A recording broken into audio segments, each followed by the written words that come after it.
अस्सलामु अलैकुम वरहमतुल्लाहि वबरकातुह। कैसे हैं आप लोग? आप सबका इंटेलिजेंस क्लासेस में स्वागत है, इस्तकबाल है। आज हमारा जो टॉपिक है वो सीरत रसूल का तीसरा पार्ट है।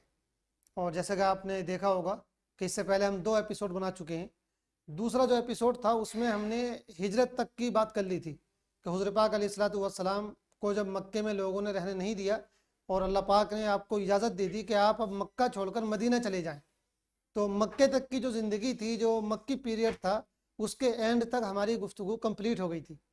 आज का जो हमारा टॉपिक है उसमें हम मदनी जो पीरियड होगा उसके बारे में बात करेंगे।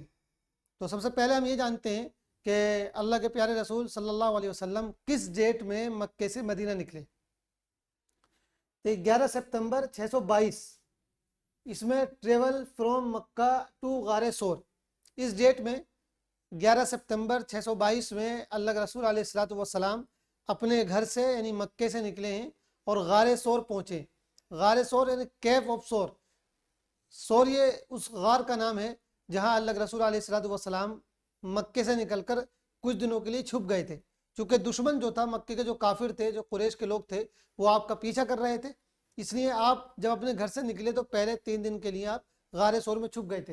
यहाँ लिखा हुआ है स्टे फॉर 3 डेज। तो 3 दिन आप इस गार में छुपे रहे थे। अच्छा, जब आप अपने घर से निकल रहे थे उससे पहले जो घटना हुई वो भी हम आपको बहुत शॉर्ट में बता देते हैं। मक्के के लोगों को ये पता चल गया कि मोहम्मद जो है वो मक्के से निकलकर कहीं और जा रहे हैं। तो उन लोगों ने आपस में मशवरा किया। उनका जो मीटिंग हाउस था उसको दारुन नदवा बोलते थे, दारुन नदवा। उसमें वो लोग जमा हुए और ये मशवरा हुआ कि मोहम्मद को कैसे रोका जाए। चुनांचे ये तय हुआ कि किसी तरीके से मोहम्मद को कत्ल कर दिया जाए, ताकि जब मोहम्मद ही नहीं रहेंगे तो उनका दीन भी ख़त्म हो जाएगा। अबू जहल जो काफिरों का सरदार था, उसने ये राय पेश की कि हर कबीले का, हर ख़ानदान का एक एक नौजवान अपने हाथ में तलवार लेकर आए और जिस रात में मोहम्मद अपने घर से निकलने वाले हों उस रात में वो आपके घर पर खड़े हो जाएं। सारे नौजवान नंगी तलवारें लेकर लाइन लगाकर आपके दरवाजे पर खड़े हो जाएं और जैसे ही मोहम्मद अपने घर से बाहर निकले फ़ौरन आपका सर तन से जुदा कर दें। ये उन लोगों ने प्लानिंग की और सारे नौजवानों को आप अलैहिस्सलातु वस्सलाम के दरवाजे पर रात के अंधेरे में खड़ा कर दिया। उधर अल्लाह ताला ने आप सल्लल्लाहु अलैहि वसल्लम को जो है बता दिया था कि ऐसे ऐसे दुश्मन साजिश कर रहा है। अल्लाह के रसूल अलैहिस्सलातु वस्सलाम अपने घर में तशरीफ़ फरमा थे और आपके साथ आपके चचाजाद भाई हज़रत अली भी थे, जो अभी बिल्कुल नौजवान थे। आपने हज़रत अली से कहा कि मैं तो जा रहा हूँ और तुम्हारे ज़िम्मे एक काम करके जा रहा हूँ, तुम मेरे बिस्तर पे सो जाओ और सुबह ये काम करके फिर तुम मेरे पीछे पीछे आना। बड़े बड़े यानी समझने की बात यह है कि जो मक्के के काफिर लोग थे, जो मक्के के लोग मुसलमानों को परेशान करते थे और अल्लाह के रसूल अलैहिस्सलातु वस्सलाम को तकलीफ़ें देते थे, उनका हाल भी ये था कि वो भी अपना पैसा कौड़ी, अपनी अमानतें अल्लाह के रसूल के पास रखते थे। उनको ये पता था कि ये इंसान बहुत ही सच्चा और अमानतदार इंसान, ये कभी भी हमारा माल हड़प नहीं कर सकता, ये कभी बेईमानी नहीं कर सकता। तो अभी उस टाइम पे भी, जिस टाइम पे आप मक्के को छोड़कर मदीना जा रहे हैं और दुश्मनों ने आपको मक्के में रहने नहीं दिया है, आपका रहना दुश्वार कर दिया है, उस टाइम पे भी आपके पास बहुत से उन लोगों की अमानतें रखी हुई थी जो आपको फॉलो नहीं करते थे, आपको अल्लाह का नबी नहीं मानते थे, बल्कि हमेशा आपकी दुश्मनी में आगे आगे रहते थे, लेकिन उनका पैसा कौड़ी, उनकी अमानतें आपके पास रखी हुई थी। अब अल्लाह के रसूल अलैहिस्सलातु वस्सलाम का किरदार देखिए कि आप उस वक्त भी, जबकि आप जो है मक्के से निकल कर जा रहे हैं और छुप छुपाते निकल कर जा रहे हैं, आपको अभी भी फिक्र है कि जिन लोगों ने मेरे पास पैसा रखा हुआ है मैं वो पैसा उनका वापस कर दूं।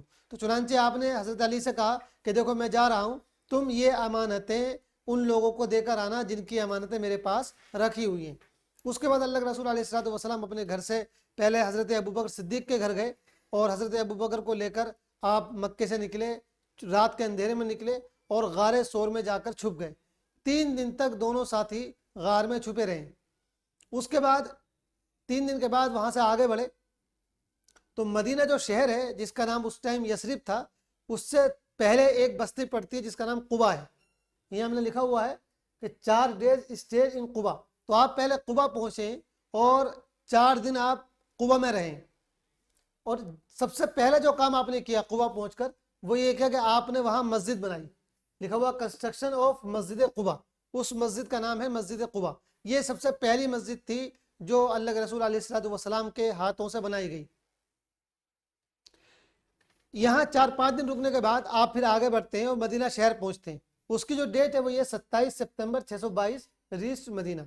इस डेट में अल्लाह के रसूल अलैहि वसल्लम मदीना पहुंच जाते हैं और बड़ा ही ज़बरदस्त आपका इस्तकबाल होता है। इससे पहले हम आपको बता चुके हैं दूसरे एपिसोड में कि मदीने के बहुत से लोग मुसलमान हो चुके थे और इसी तरीके से मक्के के मुसलमान हिजरत करके मदीना पहुंच चुके थे। तो अल्लाह के रसूल अलैहि वसल्लम का इंतज़ार हो रहा था बड़े शौक़ के साथ, और बहुत मुसलमान जो भी वहाँ थे बहुत शिद्दत के साथ आपके मुंतज़िर थे, आपका वेट कर रहे थे कि आप कब उनके शहर में तशरीफ़ लाते हैं और उनके घरों को बरकतों से मालामाल कर देते हैं। तो बच्चियाँ भी, बच्चे भी और मर्दों ख़वातीन हजरात भी सब आपका इंतज़ार कर रहे थे। तो बड़ा ही शानदार आपका इस्तकबाल हुआ और आप मदीने में तशरीफ़ ले गए। जब आप मदीने में एंटर हुए तो दोनों तरफ, रास्तों के दोनों तरफ जो है लोग लाइन में खड़े हुए थे, औरतें और बच्चियाँ छतों पर खड़ी हुई थी और अल्लाह के रसूल अलैहि वसल्लम को देखकर जो है वो तराने गा रही थी और गाने गुनगुना रही थी और आपका इस्तकबाल कर रही थी। हमने आपको बताया कि 4-5 दिन अल्लाह के रसूल कुबा में रहे। तो कुबा में जो साहब आपके मेज़बान थे, आपके होस्ट थे, उनका नाम लिखा हुआ होस्ट इन कुबा कुलसूम बिन हदम। इन्होंने अल्लाह के रसूल अलैहि वसल्लम की होस्टिंग की और आपकी मेज़बानी की, आप इन्हीं के घर पर ठहरे रहे।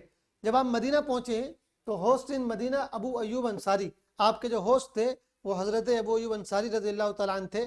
और इनका भी बड़ा अजीब व गरीब वाक़या है। जब आप मदीने में एंटर हुए तो हर मुसलमान ये चाह रहा था कि अल्लाह के रसूल हमारे घर ठहर जाएं, क्योंकि इससे बड़ी खुशबख्ती, इससे बड़ी सआदत और इससे बड़ी खुशी की कोई बात नहीं थी कि अल्लाह के रसूल किसी के मेहमान बन जाएं। तो हर मुसलमान ये चाह रहा था कि आप हमारे घर तशरीफ़ लाएं, आप हमारे घर तशरीफ़ लाएं। आप किसी का दिल दुखाना नहीं चाहते थे, तो आप किसी को मना भी नहीं कर रहे थे कि भाई हम तुम्हारे घर नहीं जाएंगे, हम तुम्हारे घर नहीं जाएंगे। अब मसला ये हुआ कि फिर आप किसके घर जाएं तो कैसे जाएं। अगर आप किसी एक का घर भी सिलेक्ट करते हैं तो दूसरों को तकलीफ हो सकती है। तो अल्लाह ताला ने आपके दिल में ये बात डाली, आपने फरमाया देखो जिस ऊँटनी पर मैं सवार हूँ, ये ऊँटनी जो है ये अल्लाह की तरफ से इसको हुक्म दिया गया है, जहाँ अल्लाह पाक चाहेंगे ये ऊँटनी उसी के घर पर रुकेगी, और जिसके घर पर ये ऊँटनी रुकेगी मैं उसी का मेहमान बनूंगा। चुनांचे वो ऊँटनी चलती रही। जब हज़रत अबू अयूब अंसारी का मकान आया तो वो ऊँटनी वहाँ जाकर रुक गई और अल्लाह के रसूल अलैहि वसल्लम उन्हीं के मेहमान बने। तो आप 7 महीने अबू अयूब अंसारी के घर पर ठहरे हैं। उसके बाद आपने सबसे पहले जो काम किया वो ये किया कि आपने मस्जिद बनवाई और उस मस्जिद का नाम है मस्जिद नबवी। अच्छा, रास्ते में जो आप हिजरत कर रहे थे तो रास्ते में जो आपका झंडा उठाए हुए थे उनका नाम हमने यहाँ लिख दिया है, flag host during migration बुरैदा Aslami, इनका नाम है बुरैदा असलमी। तो बुरैदा असलमी झंडा उठाए हुए थे और वो झंडा लेकर जो है अल्लाह रसूल अलैहि वसल्लम के आगे आगे चल रहे थे। इस तरह ये काफिला मदीने पहुंचा था। इसके बाद ये लिखा हुआ है कि अल्लाह के रसूल अलैहि वसल्लम ने जब आप मदीना पहुंच गए तो आपका पहला जो साल था। अच्छा, अब यहाँ एक पॉइंट नोट कर लीजिए, अब हम जो डेट आपको बताएंगे वो हिजरत के एतबार से बताएंगे। हमने आपको बिल्कुल पहले एपिसोड में बताया था कि जब अल्लाह के रसूल की सीरत की बात होती है तो उसमें डेट जो आती है वो कई तरीके से आती है। कभी हम एडी वाली डेट बताते हैं, कभी हमने आपको नबुव्वत वाली डेट बताई थी, लेकिन अब जो डेट आपको बताई जाएगी वो सारी किताबों में हिजरत के एतबार से लिखी होती है। हिजरत से मुराद ये है यानी जिस साल अल्लाह के रसूल अलैहि सलाम मक्का छोड़कर मदीना आए हैं, माइग्रेशन जिसको हम बोलते हैं, तो वो उसके एतबार से डेट तय की जाती है कि ये चीज़ जो है माइग्रेशन के पहले साल हुई, ये चीज़ उसके दूसरे साल हुई, और इस तरह जो है हम डेट तय करते हैं। तो जो पहला साल था आपका फर्स्ट हिजरा, उसमें लिखा हुआ मीसाक मदीना।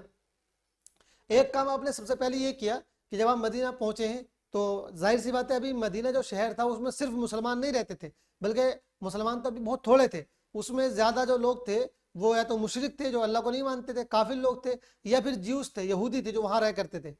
तो अब अल्लाह के रसूल ने बहुत ही हिकमत के साथ और समझदारी के साथ ये काम किया कि चूंकि अब मुसलमानों को वहाँ अपना काम करना था, इस्लाम को फैलाना था, हक बात को फैलाना था, तो कोई दूसरे लोग जो थे वो रुकावट न डालें, और कहीं ऐसा ना हो कि मक्के के लोग भी परेशान करना शुरू कर दें और फिर मदीने के लोग भी परेशान करना शुरू कर दें। तो आपने एक एग्रीमेंट किया ये यहूदियों के दरमियान और जो वहाँ के काफिर लोग थे उनके बीच में और मुसलमानों के बीच में एग्रीमेंट हुआ। एग्रीमेंट ये हुआ कि देखो भाई, हम लोग यहाँ रहेंगे, इस शहर में तो मिलकर रहेंगे, और इस शहर की हिफाजत करना हम सबका काम है।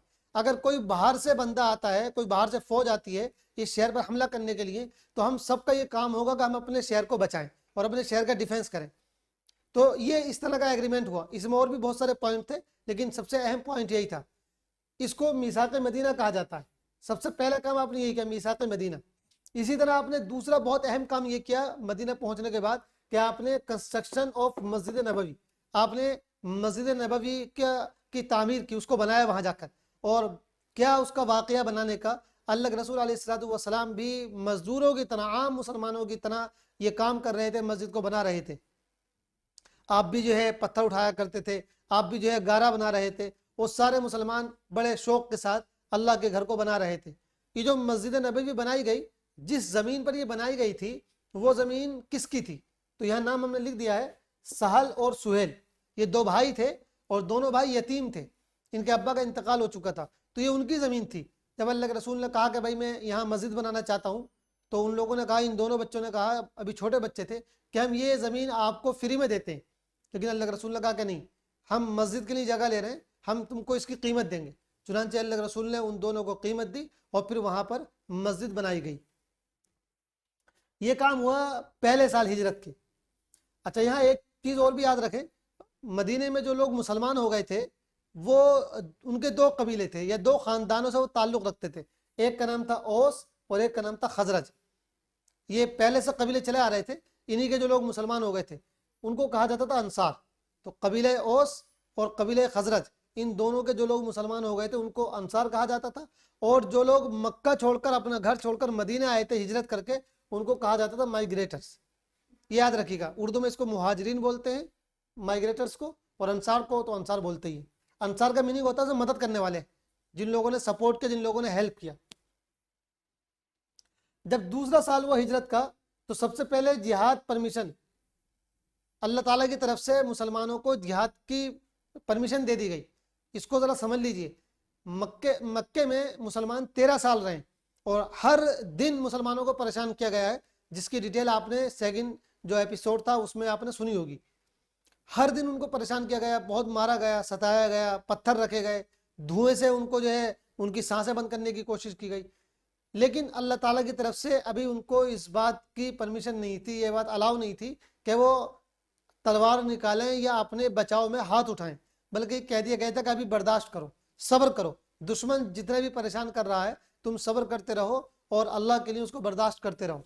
लेकिन जब मुसलमान अब मदीने आ गए हैं और मदीने में दूसरा साल है और अब मक्के के लोग दोबारा से मदीने पर हमला करने की कोशिश कर रहे हैं, यानी पहले तो वो मक्के में परेशान कर रहे थे, लेकिन अब जब उन्होंने ये देखा कि मुसलमान मदीना पहुंच गए और थोड़ा चैन की सांस लेने लगे हैं, तो उन लोगों ने चाहा कि मुसलमानों को मदीने में जाके परेशान किया जाए। तो अब अल्लाह पाक की तरफ से ये परमिशन दी गई मुसलमानों को कि अगर अब वो लोग बदतमीजी करते हैं तो अब तुम लोग जो है हाथ उठा सकते हो। अब तक हाथ बांध दिए गए थे, मना कर दिया गया था, लेकिन अब इजाज़त दे दी गई। तो उसको कहा जाता है जिहाद परमिशन। जिहाद का मतलब क्या होता है? मतलब ये होता है कि अगर कोई तुमको परेशान करे, तुम्हारे दीन को परेशान करे और तुमको दीन पर हमला ना करने, दीन पर अमल ना करने दे, तो तुम अपना बचाव कर सकते हो। अपने बचाव के लिए जाहिर बात है, अगर कोई आपके थप्पड़ मारे तो ये कोई अच्छी बात नहीं कि आप थप्पड़ खाते रहें, बल्कि ऐसे मौके पर जब ज़रूरत पड़े तो आप हाथ उठा भी सकते हैं और दूसरे का थप्पड़ रोक भी सकते हैं। तो दूसरे साल में सबसे पहली चीज़ तो ये हुई। इसी तरह अच्छा, ये जो जिहाद की परमिशन मिली है सेकंड सफ़र, ये मुहर्रम सफ़र जो अरबी के जो महीने होते हैं, वो दूसरा महीना चल रहा था और उसकी दूसरी तारीख थी और सन जो था वो 2 हिजरी था। इसी तरह इस साल ग़ज़वा अबवा एक वाक़या हुआ। ग़ज़वा ये मुहिम को बोलते हैं।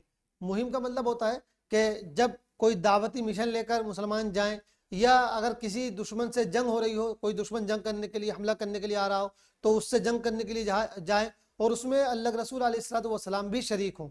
तो जिस मुहिम में, जिस वाक़ये में अल्लाह के रसूल अलैहिस्सलाम भी शरीक हों, उसको ग़ज़वा कहा जाता है। तो ये ग़ज़वा अबवा इस दूसरे साल पेश आया। इसी साल फास्टिंग मेड ऑब्लिगेटरी, इसी साल रमज़ान के रोज़े फ़र्ज कर दिए गए।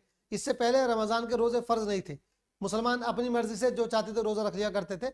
या एक जो रोज़ा था मुहर्रम की 10 तारीख का, जिसको यौम आशूरा कहा जाता है, उसका रोज़ा मुसलमानों पर फ़र्ज था, उसको मुसलमान रख लिया करते थे।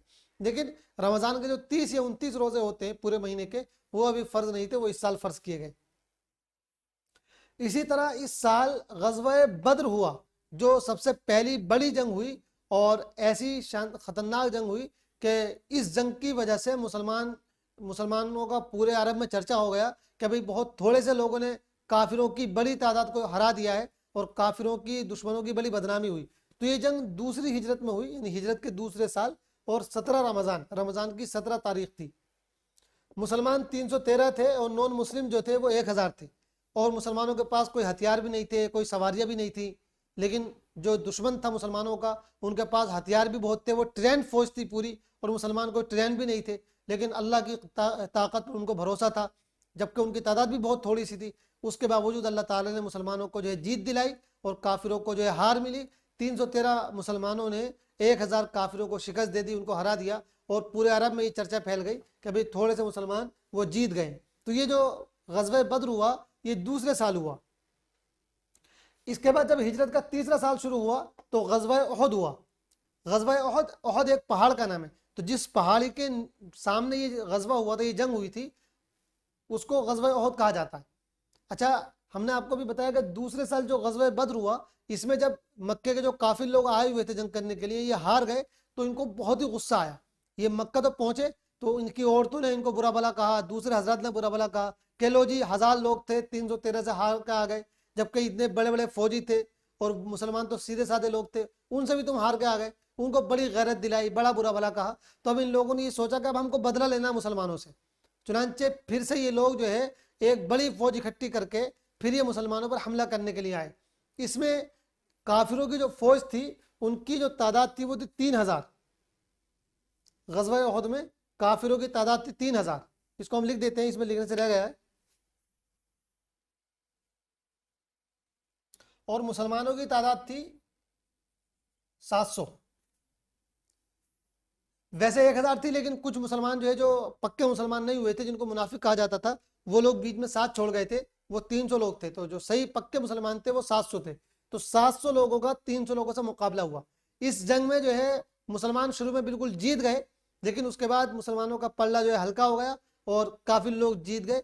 तो फाइनल ये पूरी जंग हो नहीं पाई। इसमें जो मामला रहा वो बीच बीच का रहा, कुछ मुसलमान जीते और कुछ काफिर जीते इसमें। लेकिन जो सबसे ज्यादा नुकसान की बात हुई वो ये कि इसमें बहुत सारे मुसलमान, जो बड़े बड़े मुसलमान थे, बड़े बड़े सहाबा थे, वो शहीद कर दिए गए। कई सारे 70 मुसलमान शहीद किए गए, जिनमें हजरत हमजा जो अल्लाह के रसूल अलैहि सलाम के चचा थे, सगे चचा, वो भी इसमें शहीद हुए, जो बहुत बहादुर थे, जिनको बहादुरों का सरदार कहा जाता था, वो भी शहीद हो गए। इसी तरह एक सहाबी थे हजरत मुसअब।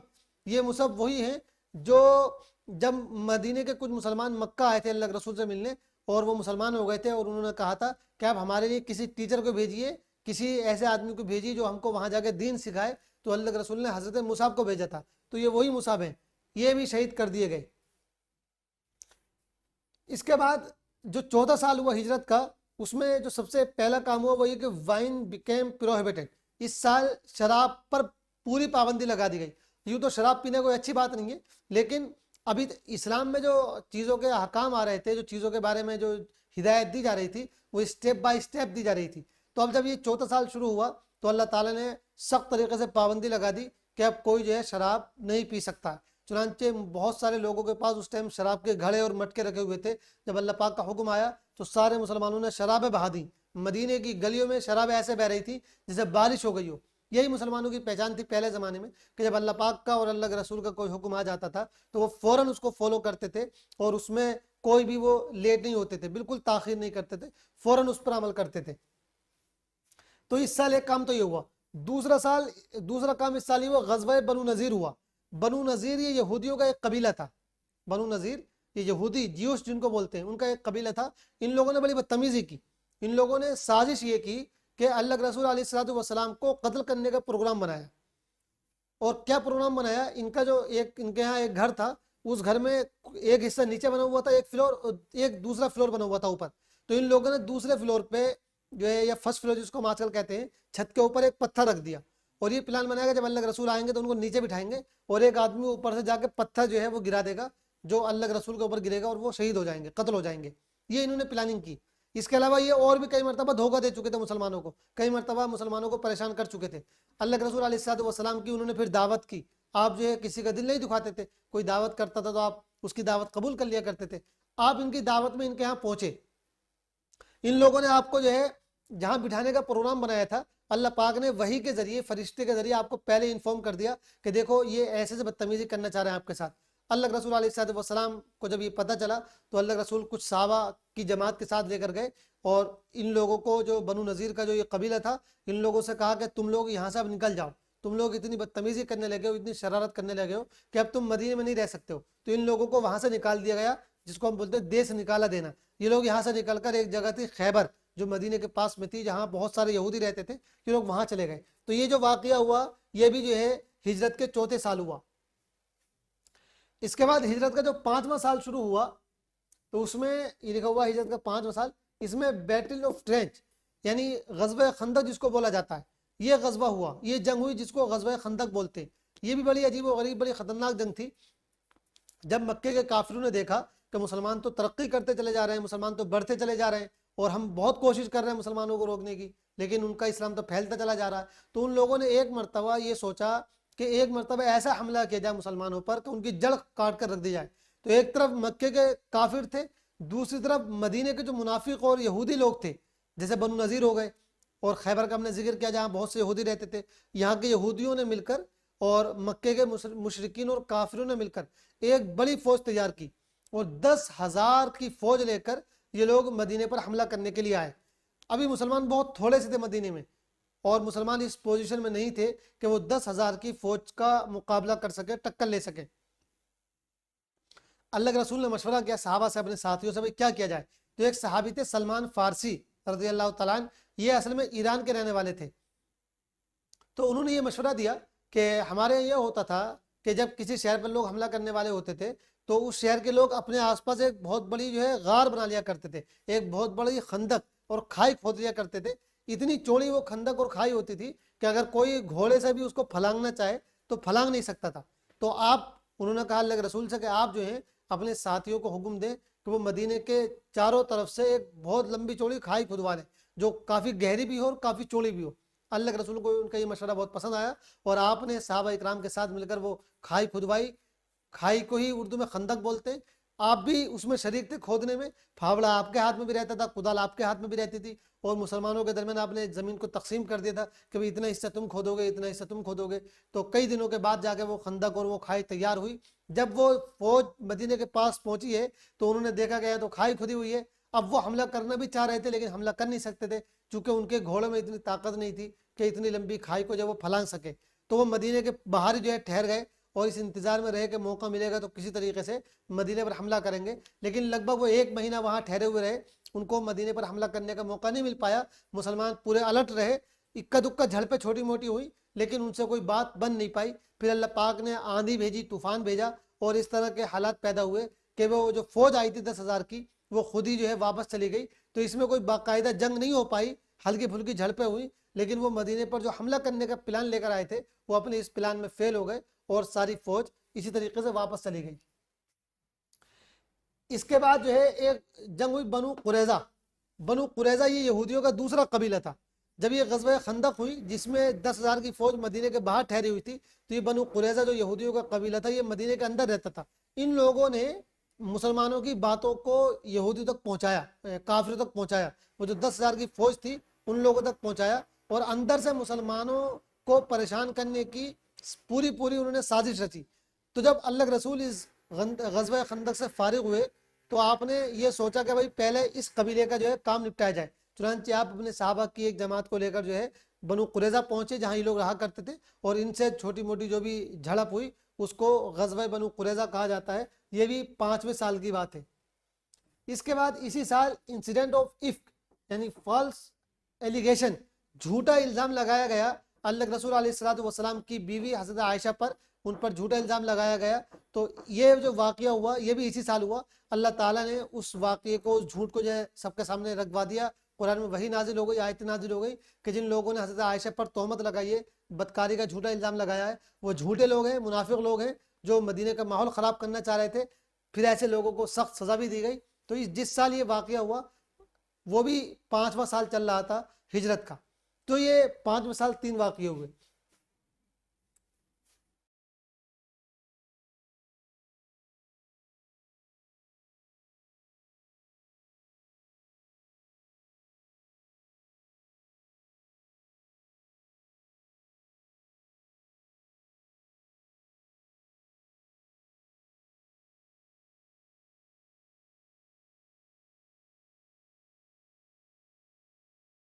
इसके बाद जब हिजरत का छठा साल शुरू हुआ, 6 हिजरी जिसको हम बोलते हैं, तो उसमें सबसे बड़ा इंसिडेंट हुआ सुलह हुदैबिया, ट्रीटी ऑफ हुदैबिया जिसको हम बोलते हैं।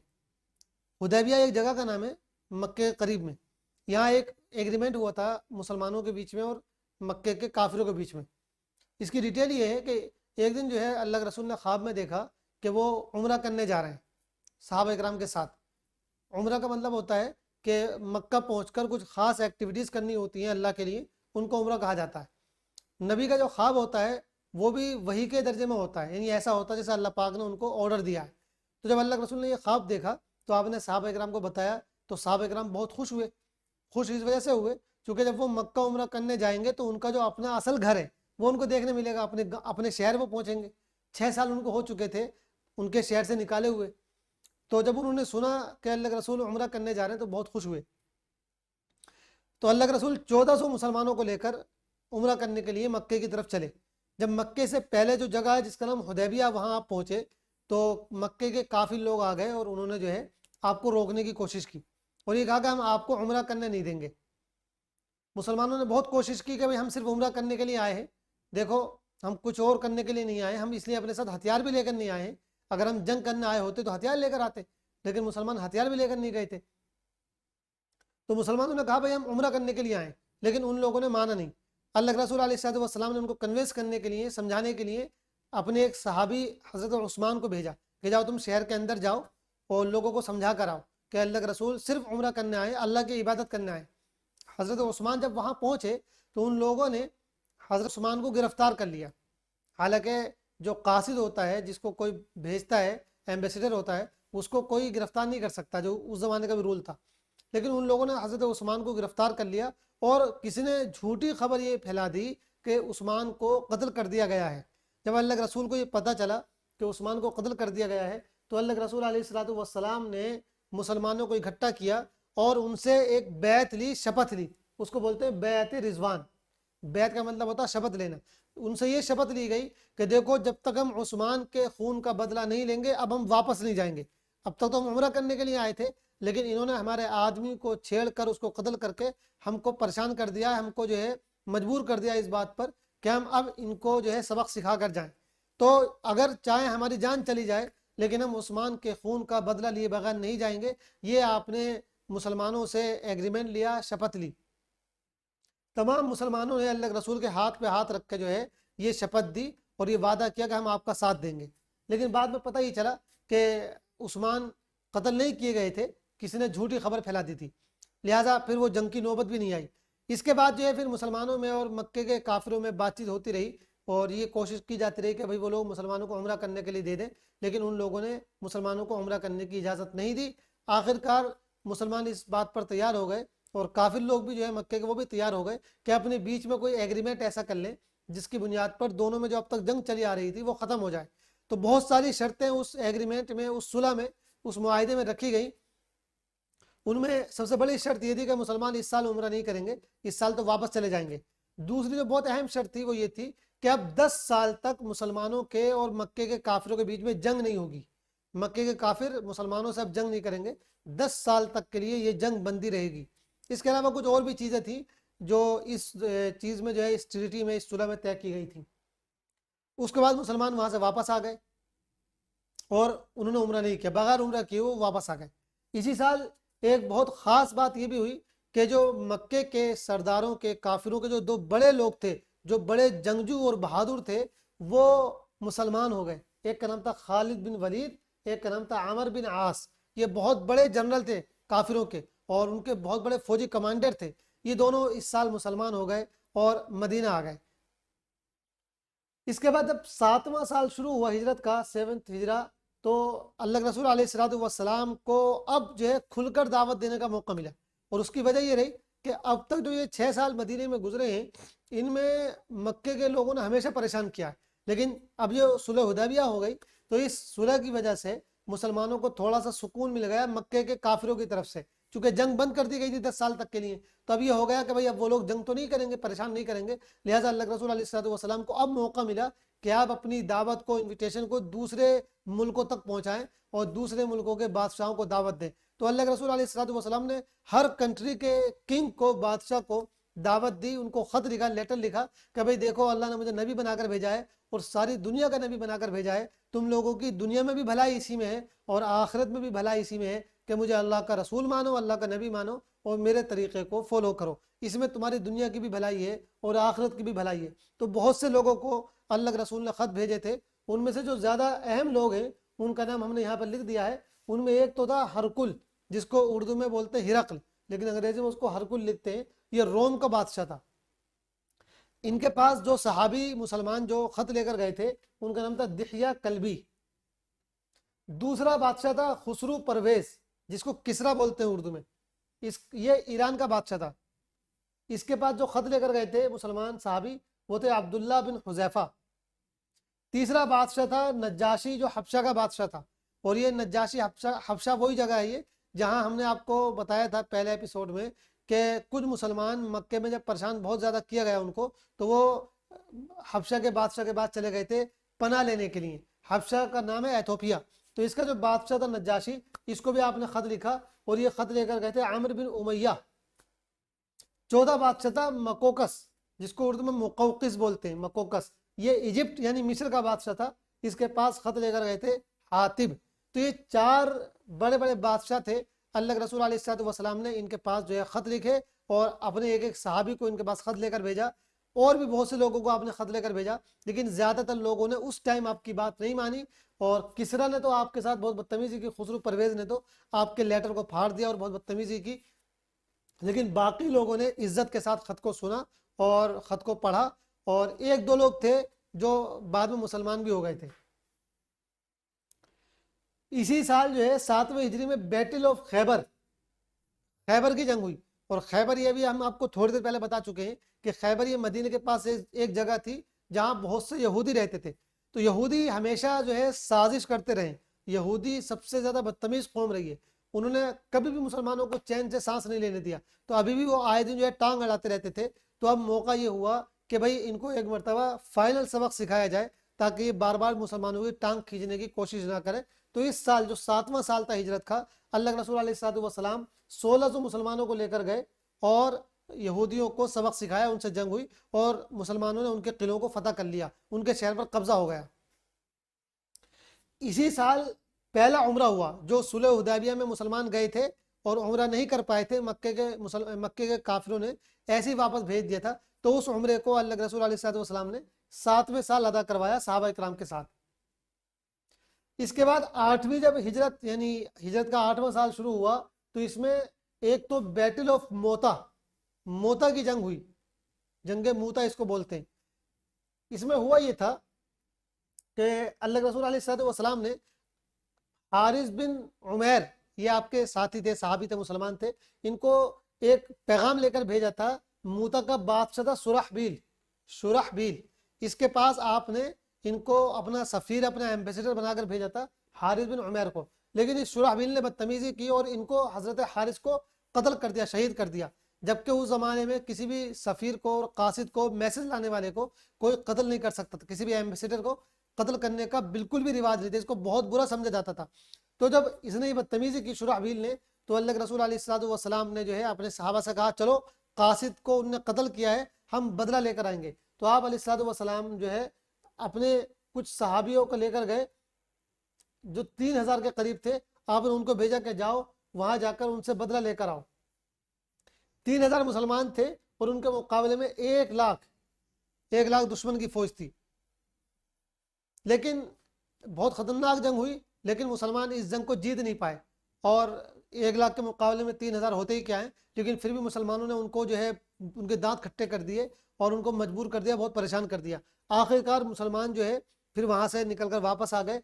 और इसी टाइम पर सबसे ज़्यादा जो बहादुरी दिखाई वो दिखाई हज़रत खालिद बिन वलीद ने, जो अभी मुसलमान हुए थे कुछ दिनों पहले, जिनका नाम हमने ऊपर लिख दिया था कि इस साल 2 बड़े लोग मुसलमान हुए, खालिद बिन वलीद।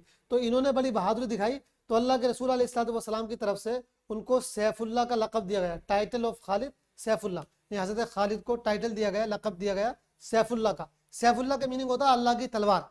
तो इन्होंने इतनी बहादुरी दिखाई, इतना ऐसे जौहर दिखाए जंग के अंदर कि सारे काफिर इनसे पनाह मांगने लगे, घबराने लगे। तो अल्लाह के रसूल ने फरमाया कि भाई ये तो अल्लाह की तलवार है, ये इनका लक़ब हो गया। और इनका बड़ा अजीब लतीफ़ा भी है कि इन्होंने अपनी ज़िंदगी में सोयो जंगें लड़ी, लेकिन कभी जो है ये जंग के मैदान में मारे नहीं गए, कत्ल नहीं किए गए। जब इनकी वफ़ात का टाइम हुआ तो ये रोने लगे, अफसोस करने लगे, कहने लगे भाई मैं तो जो है हमेशा मैदान जंग में रहा हूँ, मेरी पूरी ज़िंदगी जंग में गुजरी है, लेकिन मुझे मौत बिस्तर पर आ रही है। तो एक दूसरे उनके जो साथी बैठे हुए थे उन्होंने कहा कि जंग में आपको मौत आ भी नहीं सकती थी, इसलिए कि आपको अल्लाह के रसूल ने अल्लाह की तलवार कहा था। तो अगर कोई आपको कत्ल कर देता तो लोग ये कहते हैं कि अल्लाह की तलवार टूट गई, तो अल्लाह की तलवार कैसे टूट सकती थी। बहरहाल इसी साल 8वां जो साल चल रहा था, फतेह मक्का हुआ। फतेह मक्का ये बहुत ही प्यारा वाक़या, बहुत ही अहम वाक़या है सीरत रसूल का। अच्छा, फतेह मक्का कैसे हुआ इसको ज़रा समझ लीजिए। अभी आपको बताया गया छठे साल में मक्के के काफिरों के बीच में और मुसलमानों के बीच में ये सुलह हो गई थी कि अब 10 साल तक जंग नहीं होगी। तो उसमें जो शर्त तय की गई थी, उन शर्तों में से एक शर्त को मक्के के काफिरों ने तोड़ दिया। और तोड़ा ये कि उन्होंने कुछ उन लोगों से बदतमीजी की, उन लोगों को कत्ल कर दिया जिन लोगों का अल्लाह के रसूल अलैहि सलाम से दोस्ताना तय हो गया था। और ये तय हो गया था कि कोई इन लोगों को टच नहीं करेगा। तो जो अल्लाह के रसूल के दोस्त बन गए थे उनको मक्के के काफिर टच नहीं कर सकते थे, और जो काफिरों के दोस्त बन गए थे उनको मुसलमान टच नहीं कर सकते थे, परेशान नहीं कर सकते थे, उनसे जंग नहीं लड़ सकते थे। लेकिन मक्के के काफिरों ने, एक कबीला था बनु खुजा, उसके लोगों पर हमला करवा दिया। और ये बनु खुजा अल्लाह के रसूल के दोस्त थे। तो अब अल्लाह के रसूल ने कहा कि उन लोगों ने जो मुआहिदा किया था, जो वादा किया था, जो एग्रीमेंट किया था, उसको तोड़ दिया है, लिहाजा अब उनको उनसे बदला लेना चाहिए। तो अल्लाह के रसूल अलैहि वसल्लम 10,000 मुसलमानों को लेकर गए इसमें फतेह मक्का के अंदर, मक्का फतह करने के लिए 10,000 मुसलमान अल्लाह के रसूल के साथ थे। आप मक्का पहुँचे तो ज़्यादातर काफिर लोग जो है वो छुप छुपा गए, और थोड़े से लोग थे जो आपके मुकाबले में आए, लेकिन बाकी लोगों ने मुकाबले की हिम्मत नहीं की। अब उनके पास ये दिल गुर्दा नहीं था कि वो 10,000 की फ़ौज की टक्कर ले सके। अल्लाह के रसूल बड़ी शान के साथ मक्के में दाखिल हुए, लेकिन कोई घमंड नहीं था, बल्कि आप जो है सर झुकाए हुए थे, अपनी ऊँटनी पर बैठे हुए थे, सर झुकाकर और आजिज़ी के साथ झुके हुए अंदाज में आप दाखिल हुए। कोई ये नहीं कह सकता था कि जैसे जीतने के बाद आदमी में गुरूर आ जाता है, घमंड आ जाता है। अल्लाह के रसूल तो बहुत ही जो है छोटे से मोहब्बत करने वाले इंसान बनकर दाखिल हो रहे थे। उसके बाद जब मक्के पर पूरा कब्जा हो गया तो सबसे पहले अल्लाह के रसूल ने जो काबे के अंदर मूर्तियाँ रखी हुई थी, काबे के अंदर जो बुत रखे हुए थे, उनको हटाया, वहाँ से काबे को पाक साफ किया। और उसके बाद जो बहुत सारे काफिर लोग थे जिन्होंने आपको हमेशा सताया था, आपको परेशान किया था, हमेशा आप पर जुल्म किया था, जब आप मक्के में रहते थे तो आपको बहुत तकलीफें दी थी, वो सब लोग आपके सामने मुजरिम बने हुए खड़े थे। अल्लाह के रसूल ने सबको माफ़ कर दिया, किसी को भी सज़ा नहीं दी, किसी से भी आपने बदला नहीं लिया, बल्कि सारे लोगों से कह दिया कि भाई आज जो है मेरी तरफ से मैं सब लोगों को माफ़ करता हूँ, आज किसी से भी बदला नहीं लिया जाएगा, किसी को भी सज़ा नहीं दी जाएगी। तो ये फतेह मक्का हुआ। फतेह मक्का के बाद ग़ज़वा हुनैन हुआ। मक्के से थोड़ा दूर जाके एक जगह है, हुनैन उसको बोलते हैं, वहाँ के कुछ लोग बदतमीज़ी कर रहे थे और हमला करने की कोशिश कर रहे थे। अल्लाह के रसूल अलैहि वसल्लम वहाँ गए मुसलमानों को लेकर, तो ये जंग हुई, ये भी जो है 8वें साल हुई। अच्छा, फतेह मक्का के मौके पर अबू सुफियान भी मुसलमान हो गए। अबू सुफियान ये काफिरों के सबसे बड़े सरदार थे, सबसे बड़े फौजी जनरल थे, ये भी जो है इस साल मुसलमान हो गए। अल्लाह के रसूल अलैहि वसल्लम के सच्चा होने की एक बहुत बड़ी निशानी ये भी है कि जितने भी बड़े बड़े दुश्मन थे आपके, वो जब तक यानी आखिरकार वो भी आपके साथियों में शामिल हो गए हैं, उन्होंने भी आपको नबी मान लिया है। ये किसी इंसान के सबसे सच्चा होने की दलील है कि उसके दुश्मन भी आखिरकार जो है उसको सच्चा मान लें और उसके दोस्त बन जाए। तो अबू सुफियान भी इस साल मुसलमान हो गए। इसके बाद जो है जब नवा साल शुरू हुआ हिजरत का, तो उसमें ग़ज़वा तबूक, ये पहली जंग हुई। ग़ज़वा तबूक, तबूक ये एक जगह है जो शाम के बॉर्डर पर वाक़ है, मुल्क जो शाम है। अल्लाह के रसूल ने ये सुना कि जो वहाँ का बादशाह है वो मदीने पर हमला करना चाह रहा है, तो अल्लाह के रसूल ने कहा भाई उसको हमला करने से पहले जो है वहाँ पहुँच जाते हैं हम लोग, ताकि वो हमला करने की जुर्रत ना कर सके, वो ये ना समझे कि मुसलमान कमज़ोर पड़ गए, लिहाजा चलो। आप अलैहिस्सलाम जो है लगभग 30,000 लोगों को लेकर गए, 30,000 मुसलमान वहाँ गए और वहाँ जाकर जो है ठहरे रहे। जंग की कोई नौबत नहीं आई, लेकिन वो जो हमला करने की नियत कर रहा था शाम का बादशाह, वो घबरा गया और वो समझ गया कि भाई हमला करना इतना आसान नहीं है। लिहाजा ये ग़ज़वा तबूक जो है ये इस साल पेश आया, 9वें साल। 90 साल ये हज और ज़कात इनको फ़र्ज़ कर दिया गया। ज़कात के बारे में और हज के बारे में हम उस वाले एपिसोड में बता चुके हैं जो हमारा इस्लाम के अकायद और इस्लाम के बारे में जो एपिसोड था। तो इस साल हज और ज़कात को फ़र्ज़ किया गया। इसके बाद जो है जब 10वां साल शुरू हुआ हिजरत का, तो सबसे पहले तो अल्लाह रसूल अलैहि वसल्लम ने हज किया। ये आपका पहला हज भी था और लास्ट हज भी था। आपने एक ही हज किया है। तो 10वें साल, 10वें यानी हिजरत के 10वें साल आपने ये हज किया। इसी हज के मौके पर अल्लाह रसूल अलैहि वसल्लम ने बहुत सारे खुतबे भी दिए, बहुत सारी तकरीरें भी की। उनमें एक खुतबा जिसको खुतबा हज्जतुल वदा कहा जाता है, लास्ट सरमन कहा जाता है, हमने लिख रखा है खुतबा हज्जतुल वदा इसको कहा जाता है। इसमें अल्लाह रसूल अलैहि सलाम ने बहुत ही ज़्यादा डिटेल के साथ इस्लाम की बातें बताई, मुसलमानों को समझाया, उनको नसीहतें की। और इस मौके पर लगभग 1.25 लाख सहाबा इकराम, 1.25 लाख मुसलमान आपके साथ थे। ये सबसे बड़ी तादाद थी जो अल्लाह के रसूल के सामने थी। इस मौके पर आपने खूब खुलकर डिटेल के साथ इस्लाम की बातें मुसलमानों को बताई। ये खुतबा जो है, ये जो स्पीच है, जो सरमन है, इसकी बहुत ही ज़्यादा अहमियत है। और इस पर लोगों ने बहुत अलग से किताबें भी लिखी हैं कि इसमें पूरे इस्लाम को अल्लाह रसूल अलैहि वसल्लम ने सारे मुसलमानों के सामने खोलकर बयान कर दिया था। और सबसे ये भी कह दिया था कि भाई जो लोग भी यहाँ मौजूद हैं वो इन बातों को उन लोगों तक पहुँचाएंगे जो यहाँ मौजूद नहीं हैं। इसके बाद जब 11वां साल हुआ, 11 हिजरी, तो सबसे पहले अल्लाह के रसूल अलैहि सेवर हेडेक, बहुत ज़्यादा आपके सर में दर्द शुरू हुआ। सफ़र के महीने में, मुहर्रम के बाद जो सफ़र यानी जो इस्लामी कैलेंडर में दूसरा महीना है, उसका दूसरा महीना चल रहा था, आपके सर में बहुत सख्त दर्द हुआ। हालांकि फिर आपकी तबीयत इतनी ज़्यादा ख़राब हो गई कि आप नमाज भी पढ़ाने के लायक नहीं रहे, नमाज भी आपसे नहीं पढ़ाई जा रही थी। तो आपने हज़रत अबू बकर को इमाम बना दिया। हज़रत अबू बकर इमाम बने। हज़रत अबू बकर लोगों को नमाज पढ़ा रहे थे और अबू बकर ने 17 नमाज़ें पढ़ाई। हज़रत अबू बकर ने 17 नमाज़ें पढ़ाई, यानी लगभग 3 दिन तक उन्होंने इमामत की लोगों की। इस तरह कई दिन अल्लाह के रसूल अलैहि सलाम बीमार रहे, तकलीफ रही। उसके बाद आखिरकार आपको भी जो है मौत आ गई, आपकी भी वफ़ात हो गई। तो आपकी जो वफ़ात की डेट है वो 7 जून 632 और उर्दू के हिसाब से 12 रबीउल अव्वल, 12 रबीउल अव्वल। और साल तो इसमें लिखा हुआ है 11वां साल चल रहा था ये हिजरत का। तो हिजरत के 11वें साल रबीउल अव्वल का महीना था, 12 तारीख थी। अल्लाह के रसूल अलैहि वसल्लम इस दुनिया से तशरीफ़ ले गए। उस टाइम आपकी एज जो थी वो 63 ईयर्स थी। आप 63 साल के थे लगभग। 63 साल आपने इस दुनिया में ज़िंदगी गुजारी और एक ऐसा सिस्टम दुनिया को देकर गए जिसमें भलाई भलाई है। जो भी आपको फॉलो करता है, जो भी आपको मानता है, आपकी बातों को पढ़ता सुनता है और उस पर अमल करता है, उसको एक खुशी मिलती है, एक इत्मीनान मिलता है और इस दुनिया में भी वो कामयाब होता है और वो आखिरत में भी कामयाब होगा। हम सबको चाहिए कि रसूलुल्लाह के तरीक़े को फॉलो करें, आपको अल्लाह का नबी माने और आपके बताए हुए तरीक़े पर चलने की कोशिश करें। अच्छा, अब लास्ट में हम आपको ये भी बता देते हैं कि हुज़ूर पाक अलैहिस्सलाम के जो फैमिली मेम्बर्स थे उनमें जो ख़ास हैं उनके हम आपको नाम बता देते हैं। यहाँ पर हमने नाम लिख दिए। तो आपके जो फादर थे उनका नाम था अब्दुल्ला, आपकी जो मदर थी उनका नाम था आमीना, आपके जो ग्रैंड फादर थे, दादा थे, उनका नाम था अब्दुल मुत्तलिब, आपकी दादी का नाम था फातिमा और आपके जो नाना थे, नाना का नाम आपके था वहाब बिन अब्द मनाफ, ये नाना थे आपके। जो आपकी नानी थी उनका नाम था बर्रा और पूरा इनका नाम होता बर्रा बिनते अब्दुल उज़्ज़ा, लेकिन आप बर्रा भी याद रख लें तो काफ़ी है। तो ये आपके जो ख़ानदान के बड़े लोग थे, दादा दादी नाना नानी वगैरह, उनके नाम हो गए। आपके जो औलाद हुई तो 3 आपके बेटे हुए, सन्स आपके 3 हुए। एक का नाम था कासिम, दूसरे का नाम था अब्दुल्ला, तीसरे का नाम था इब्राहिम। और आपकी 4 डॉटर्स हुई, 4 बेटियां हुई आपकी, ज़ैनब, रुक़ैया, फ़ातिमा और उम्मे कुलसूम। इसके अलावा अल्लाह के रसूल अलैहि वसल्लम ने कई सारी शादियाँ की। उस ज़माने में लोग बहुत सारी शादियाँ करते थे।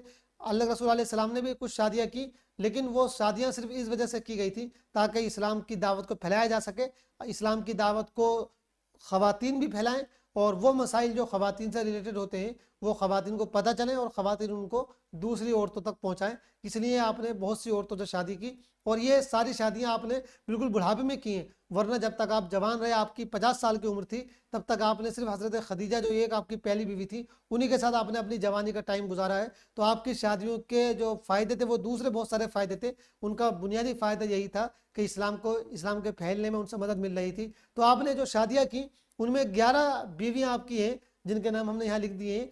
2 वो औरतें हैं जिनको हम दासी बोलते हैं, बांदी बोलते हैं, वो अगरचे बीवी नहीं होती हैं, लेकिन उनके साथ भी उस ज़माने में जो है इस तरह के रिलेशन बनाए जाते थे, वो बीवी की तरह ही होती है। तो इस तरह बाज़ जगह आपको मिलेगा कि आपकी 13 बीवियाँ थी, तो हकीकत में वो 13 नहीं थी बल्कि 11 बीवियाँ थी। दो जो नाम बढ़ा दिए जाते हैं वो दासियों के बढ़ा दिए जाते हैं। तो ज़रा आप नाम देख लें, पहले जो आपकी 11 बीवियाँ थी उनको उम्महातुल मोमिनीन कहा जाता है। आपकी बीवियों को उम्महातुल मोमिनीन कहा जाता है। उम्महातुल मोमिनीन का मतलब होता है मोमिनों की माएँ, यानी अल्लाह रसूल अलैहिस्सलातु वस्सलाम जो है वो मुसलमानों के लिए एक तरीके से बाप के दर्जे में है, और आपकी जो बीवियाँ थी वो मुसलमानों के लिए, मोमिनों के लिए एक तरीके से माओं के दर्जे में है। तो उम्महातुल मोमिनीन का मतलब हुआ ईमान वालों की माएँ। उनके जो नाम है वो नाम देख लीजिए, खदीजा, सौदा, आयशा, हफ्सा, जैनब। ये है जैनब बिनते खुजैमा। दो जैनब थी, एक आगे आ रही है, इनके बाप का नाम था खुजैमा, तो जैनब। इसके बाद ये है मैमूना, इसके बाद ये है उम्मे सलमा, फिर है जैनब बिनते जहश, फिर है जुवैरिया, फिर है उम्मे हबीबा, और फिर है सफ़िया। तो ये 11 हो गई, खदीजा, सौदा, आयशा, हफ्सा, जैनब, मैमूना, उम्मे सलमा, जैनब बिनते जहश, जुवैरिया, उम्मे हबीबा एंड सफ़िया। तो ये 11 बीवियाँ हो गई। और दो जो हमने आपको बताया, दो दासियाँ थी, उनका नाम है मारिया किप्तिया और दूसरी थी रेहाना।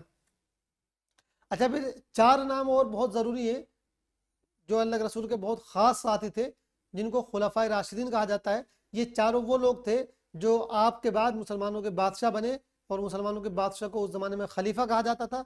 खलीफा का प्लूरल है खुलफा, और राशिद बोलते हैं ऐसा खलीफा, ऐसा बादशाह जो अल्लाह के रसूल के बताए हुए तरीके पर पूरा पूरा चले। तो इन चारों लोगों को खुलफाए राशिदीन कहा जाता है। ये ऐसे बादशाह, ऐसे खलीफा जो राशिद थे, जो सबके सब अल्लाह के रसूल अलैहि वसल्लम के तरीके पर चलते थे।